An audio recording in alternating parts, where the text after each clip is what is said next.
Alright, let's dive into this because it's a trade that's got me thinking, and trust me, there's a lot to unpack here.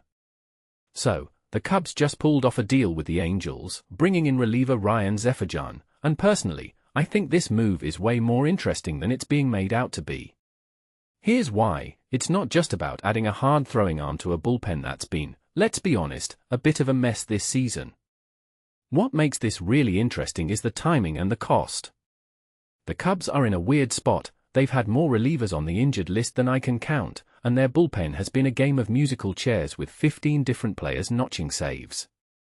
That's a record, by the way, and not the kind you brag about. So, bringing in Zeferjahn feels like a desperate grab for stability, but here's the kicker: he's not just any reliever. This guy's got a fastball that averages 97.4 miles per hour, and his sweeper? It's nasty. StatCast says both his four-seamer and sweeper are in the top 40% for whiff rate. That's the kind of swing-and-miss stuff the Cubs desperately need, especially when their bullpen strikeout rate is sitting at a measly 21.3%. Zeferjahn's at 33.6%. Do the math, that's a huge upgrade. But let's talk about what the Cubs gave up, because that's where things get spicy. Moisés Ballesteros and Mason McGwire aren't just random prospects.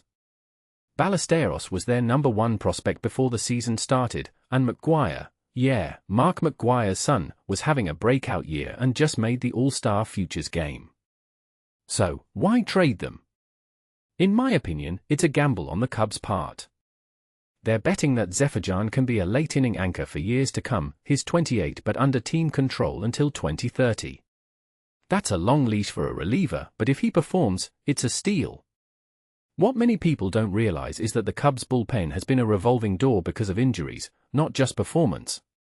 So, this move isn't just about this season, it's about building a foundation for the future. But here's the deeper question: are they giving up too much for a guy who's yet to prove he's a dominant late-inning reliever?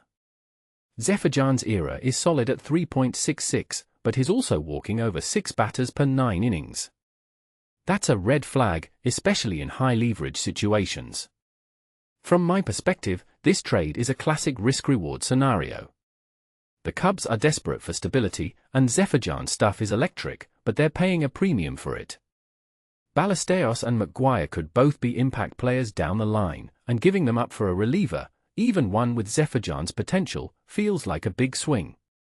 One thing that immediately stands out is how this trade reflects the Cubs' current strategy. They're all in on fixing their bullpen, even if it means sacrificing future assets. But if you take a step back and think about it, this could also be a sign of how thin their farm system is. They're trading their top prospects for a reliever, not a starter or a position player. What this really suggests is that the Cubs are in a tough spot. They need immediate help, but their long-term pipeline isn't as strong as it used to be. A detail I find fascinating is Zeferjahn's age and contract situation. At 28, he's not a young prospect, but he's also not in his arbitration years until 2028.